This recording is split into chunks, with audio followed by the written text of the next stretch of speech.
I'd lived in the Arizona desert long enough to know two things. First, everything beautiful comes with teeth. Second, if someone shows up at your gate with a clipboard and a fake smile, they're not bringing good news. It started on a Tuesday morning, warm and bone dry like usual. I'd just finished painting the last coat on my house, a rich, deep blue that reminded me of twilight skies on the open range. I stood back to admire it, sweat rolling down my neck, paintbrush still dripping in one hand and a can of cold beer in the other. 3 acres of solitude, no neighbors breathing down my neck, and a house that finally looked like mine. It was perfect. That was until I found a bright yellow envelope tucked into the hinge of my front gate. Violation notice was stamped across the top in bold red ink like I'd set the place on fire. According to the paper, I'd violated community color code protocols and had been fined $500 by the Red Mesa Trails Homeowners Association. The part that made me laugh out loud, like actually laugh, was the fact that I wasn't part of the damn HOA. I crumpled the letter, tossed it in my fire pit, and lit it up right then and there. The flames flared with a satisfying whoosh, and I toasted them with the rest of my beer. HOA had no jurisdiction here. I made sure of that when I bought the land 3 years ago, triple-checked the county records, even had the realtor swear on her overpriced purse. This land was mine and mine alone. No committee, no bylaws, no suburban Steepford cult telling me what color my damn walls should be. The next day, I was tinkering with the chain on my ATV when I saw a white SUV roll up to the edge of my drive. A guy stepped out in slacks too clean for desert life and a polo that looked ironed into submission. He walked like he'd never held a hammer in his life. You know the type. He introduced himself as Todd Hayward, president of the Red Mesa Trails HOA. Said it like he was announcing royalty. I wanted to speak with you about the non-compliant color of your structure, he said, glancing disapprovingly at my house like it had insulted his mother. Structure? I raised an eyebrow. You mean the house I own? On land I own that your HOA doesn't? He gave me a condescending chuckle like I was a child who didn't understand how crayons work. Actually, sir, as of last year, the community borders were updated. Your property now falls under Red Mesa's design standards. I stared at him for a long second. And I suppose you have the deed to my soul while you're at it. He cleared his throat, pulling out a manila folder. All documented here, including applicable fines. Let me save you the trouble, I said, cutting him off. This conversation is over. You can take your fines, your folder, and your fake border expansion, and shove it back into whatever HOA portal you crawled out of. You step foot on my land again without a warrant, and I'll introduce you to the business end of a rattlesnake, or worse. Todd's face tightened, but he held back whatever he wanted to say. He turned on his polished loafers and walked back to his car. Before he pulled away, I could see him tapping something into his phone. That night, I did my own digging, pulled up the most recent zoning maps, deed history, even the original land parcel documents from 1976. Nothing had changed. My land had never, not once, been part of Red Mesa Trails. I was certain of it. And if someone had altered those lines, they'd either forged them, bribed someone, or both. The next morning, I got an email from an address I didn't recognize. No subject, just one line in the body. They're lying. Keep everything. Trust no one. SR double quote. I stared at it for a while. The smart move would have been to delete it and move on. But something about the timing, the sudden push from Todd, the language of that letter, the way he acted like I was already defeated.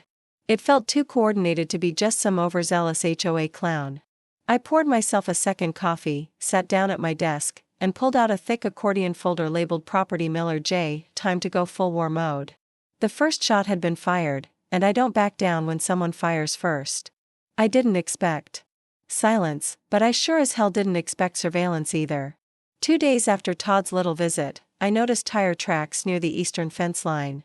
Fresh ones, too narrow for ranch trucks, too close to the house. I walked the perimeter and found cigarette butts near the back gate, still warm to the touch. Someone had been watching me. Not from the road, from inside the damn fence.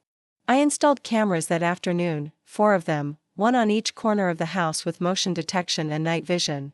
I dealt with people trespassing on my land before. Usually teenagers looking for a place to drink beer or shoot coyotes, but this felt different. Organized legal pads instead of party cups.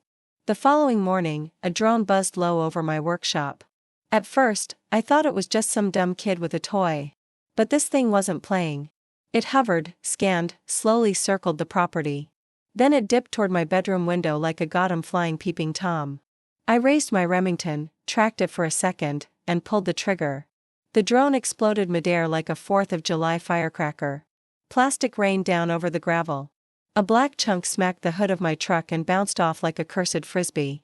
It felt good. Too good. But I knew I'd just poked the bear with a bigger stick. Sure enough, less than 24 hours later, a sheriff's deputy knocked on my door. Young guy, barely older than the shotgun in my hands, standing uncomfortably under the blistering sun. "Mr. Miller, we got a call about a drone incident," he said, trying to keep his voice neutral. "Claims you destroyed property belonging to the Red Mesa Trails, HOA."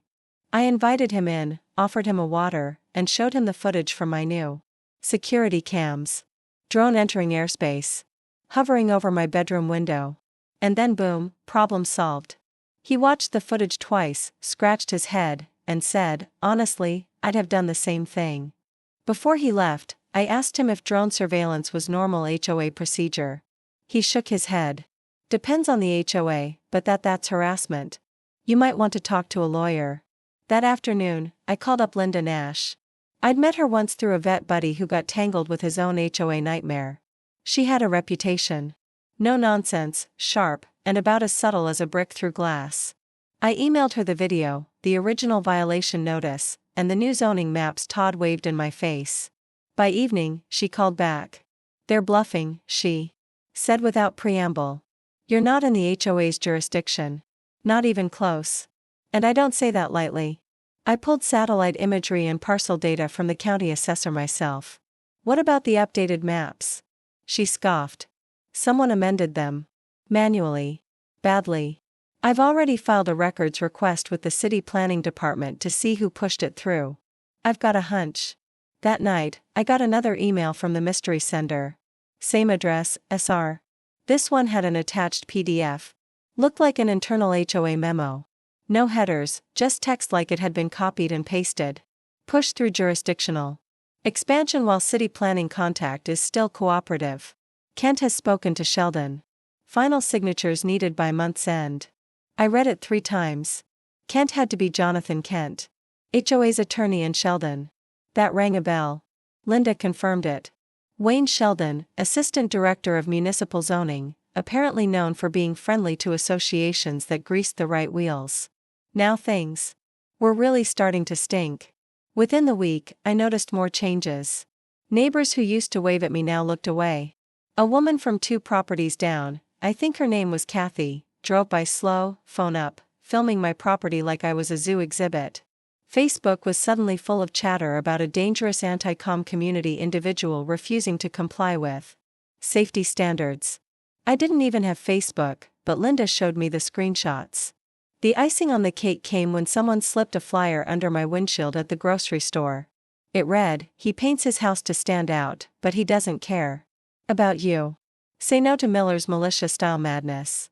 I almost laughed, but I noticed the HOA's letterhead at the bottom. Todd wasn't playing HOA president anymore. He was playing Cold War scops. Linda wasn't amused. This isn't just bullying anymore.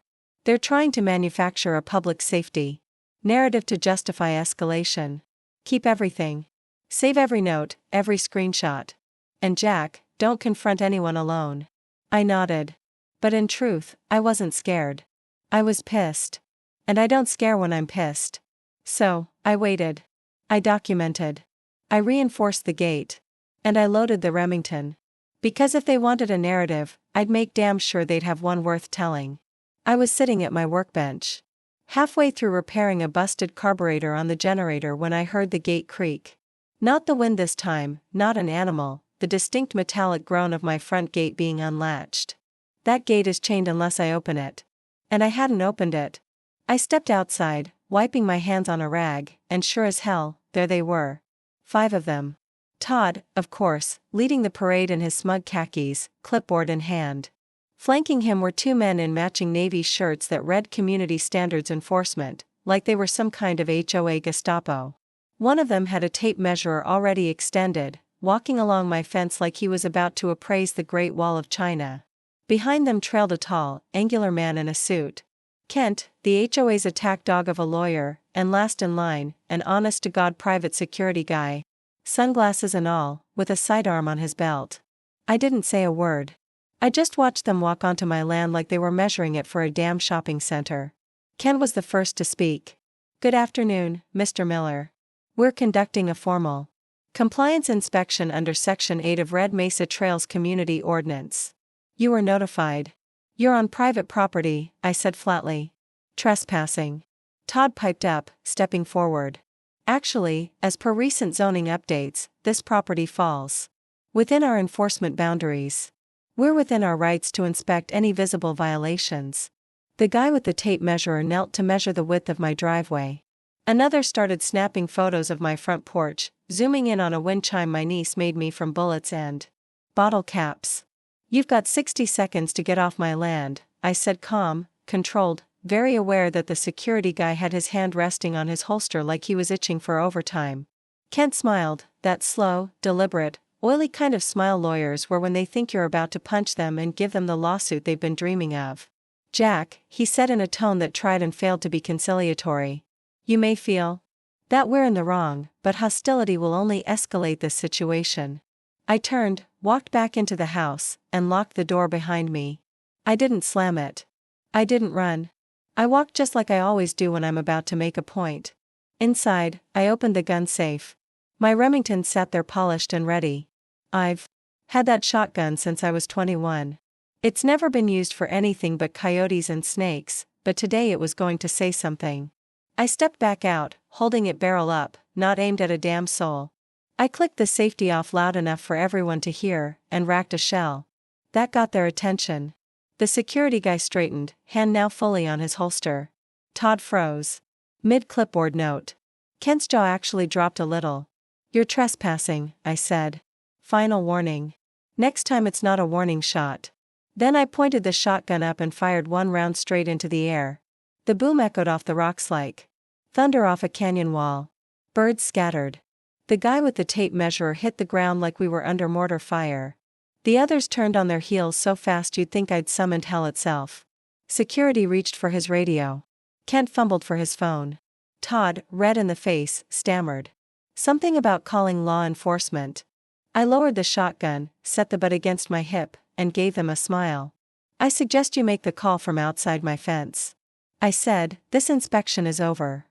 They backed off, slowly at first, then faster, retreating down the driveway and out through the gate they'd broken into. I stood at the edge of my porch until they disappeared down the road in a cloud of righteous dust. 15 minutes later, 2 sheriff's units rolled up, lights spinning, but no sirens. I waited, unarmed now, hands visible. The same young deputy from the drone incident stepped out. This time with a more experienced officer, older, squinting at me like he'd been through this show before. They asked what happened. I showed them the footage from my security cams.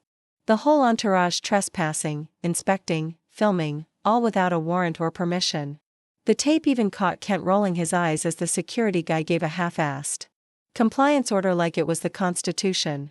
I handed over my gun license, my property deed, and a copy of the county assessor's map with my boundary clearly marked.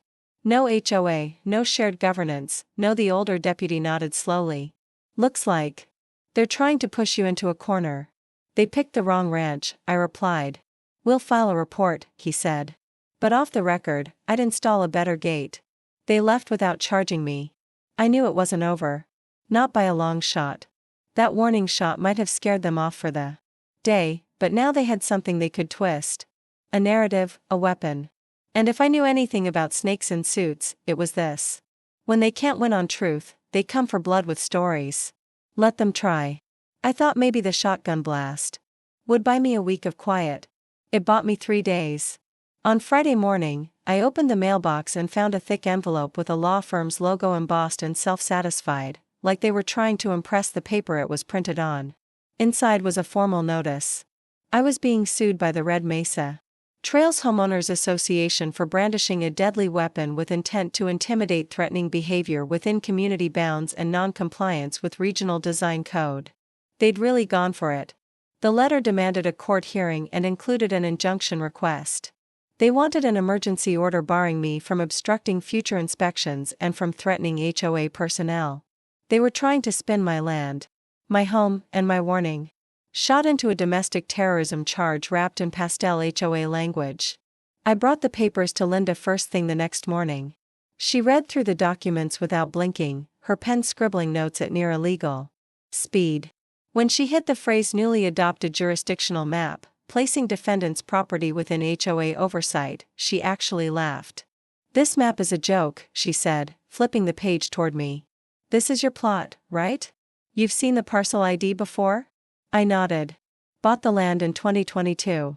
Clean title, no encumbrances." Linda clicked her tongue. "Well, according to this updated version, the HOA's boundaries mysteriously expanded in late 2023. No public notice, no ballot, no county records to match the change. Just bam, suddenly your land's theirs. Can they do that? Only if you're living in a dictatorship with beige vinyl siding. Otherwise, number not legally." She filed a countersuit within 24 hours, a fool assault, trespassing, defamation, abuse of process, and attempted coercion through falsified documents. She also submitted a records request to the county clerk, demanding disclosure of who submitted the updated zoning map and when. Things started heating up fast. The local paper picked up the story once it hit the court dockets. "Guntoing homeowner in dispute with HOA over property rights." The headline wasn't flattering, but the body was fair, especially after the reporter spoke to the sheriff's office and confirmed no charges were filed and that my security footage showed clear unlawful entry. Then came the leak. An anonymous email hit Linda's inbox sent from the same mystery address SR. This time it contained 2 internal emails between Kent and a city employee named Wayne Sheldon. One was a draft of the new HOA boundary map created in a private Google Drive folder with metadata showing Kent as the author. The other was a casual message.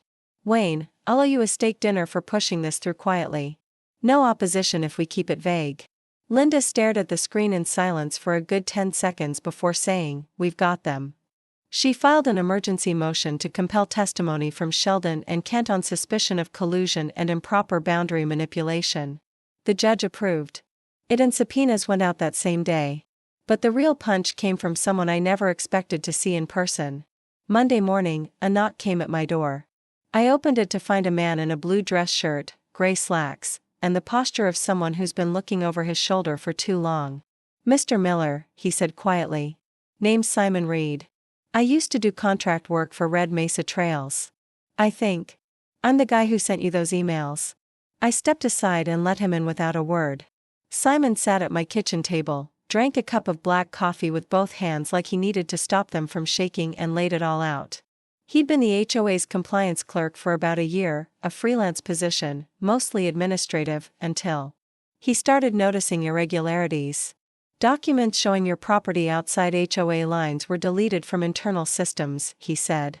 "Kent told me to purge them and backdate a different version." When I hesitated, Todd said I'd lose the contract. That's when I started saving copies of everything and leaking them. Linda called him a goddamn unicorn. With Simon now willing to testify under oath, we had a witness, a whistleblower, someone who could tie Kent, Todd, and Sheldon together in one neat web of HOA corruption. The court date was set. Red Mesa Trails had no idea what was coming. They thought they were dragging a stubborn homeowner into compliance. They were about to walk into a buzzsaw. The courtroom smelled like coffee, sweat, and varnished wood. The kind of place where justice was supposed to happen, but too often just politely walked around the truth on tiptoe. I sat at the defendant's table in a shirt with buttons for once, next to Linda, who looked like she was born to tear people apart under fluorescent lights. Across from us sat Kent, smug as ever, flanked by Todd, who wore a cheap navy suit like a boy playing CEO, and a young assistant nervously flipping through documents. They acted calm, but I could see the twitch in Kent's jaw every time he looked at Linda. He knew she wasn't bluffing. The judge, a graying woman named Honora Lang, called the room to order and went straight to it. "This hearing concerns 2 matters. The HOA's claim against Mr. Jack Miller and Mr. Miller's counterclaim regarding unlawful boundary manipulation, harassment, and trespassing." Kent stood first. His voice was smooth, like butter hiding a razor. Your Honor, we intend to prove that Mr. Miller willfully endangered community officials, defied lawful inspections, and resides within the jurisdiction of Red Mesa Trails as established under the updated zoning adjustment filed last November. Linda didn't flinch. Your Honor, the updated zoning adjustment is a forgery. It was filed without public notice, supported by no city records, and directly contradicts the county's master plat. Will show that the HOA knowingly acted outside its authority and committed multiple violations of property law. The judge nodded unamused. Then let's proceed.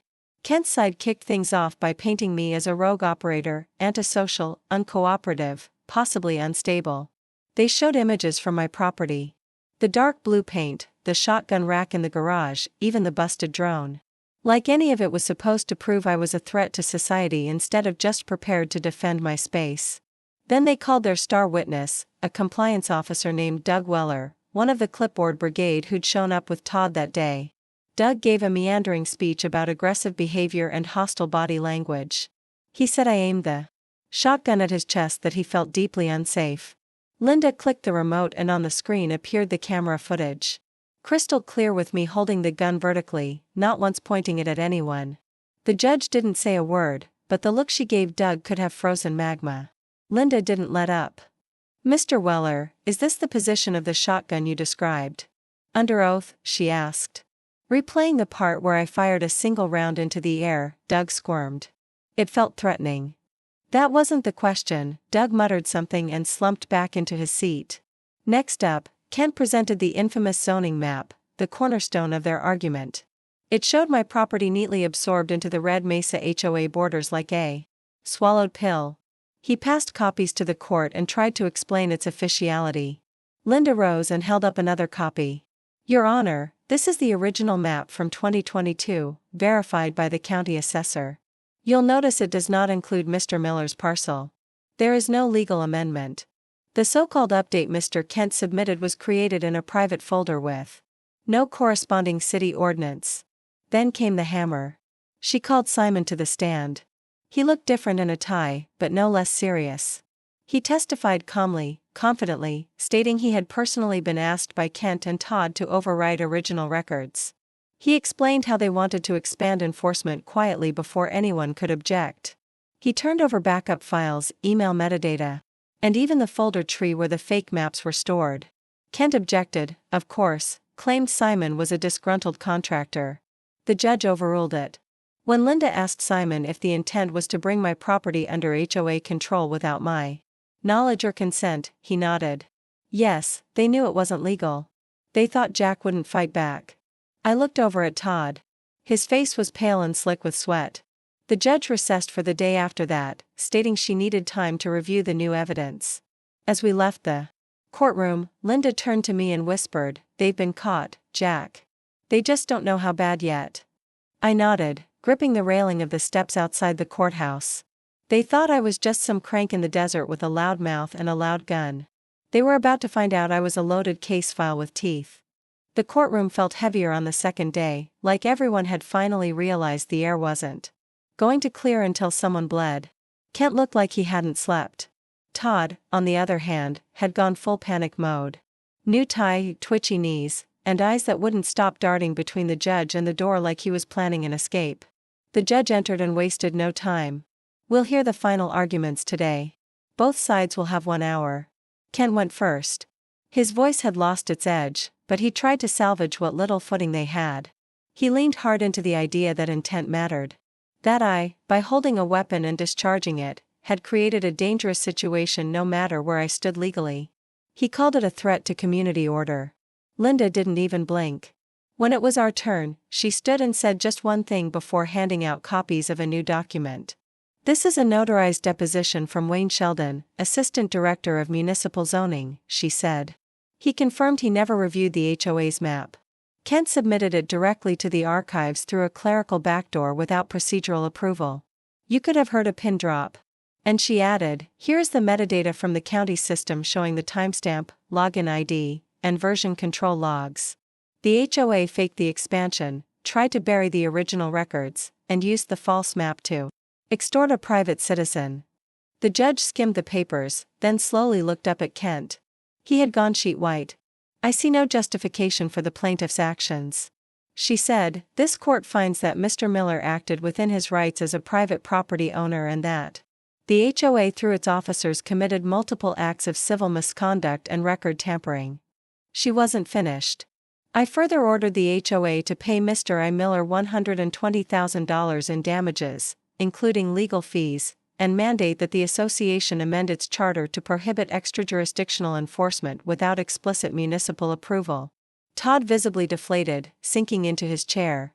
Kent sat frozen, blinking like he'd just been punched through the soul. I didn't smile. Not yet. But Linda leaned over and muttered, "It's done, and they're finished."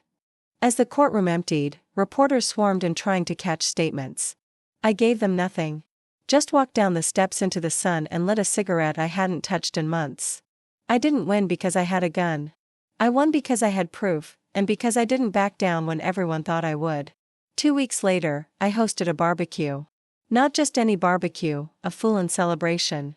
I set up tables along the front fence line, brought out every lawn chair I owned, and fired up the biggest damn smoker in 3 counties.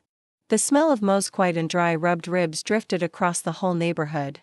I called it the Freedom Friday Cookout. Most of my guests were folks I'd barely talked to before. The quiet neighbors, the ones who used to look away when Todd walked by. Now they brought beer, desserts, even folding tables. Turns out half the community hated the HOA too. They'd just been waiting for someone else to throw the first punch. By sundown, music played low from my old speaker, and someone projected Shawshank Redemption on the side of my garage. It felt right. That's when a man approached, mid-30s, clean haircut, wearing jeans and a t-shirt that said, "Let's keep it neighborly." He looked like someone who actually fixed his own garbage disposal. "Hey," he said, extending a hand.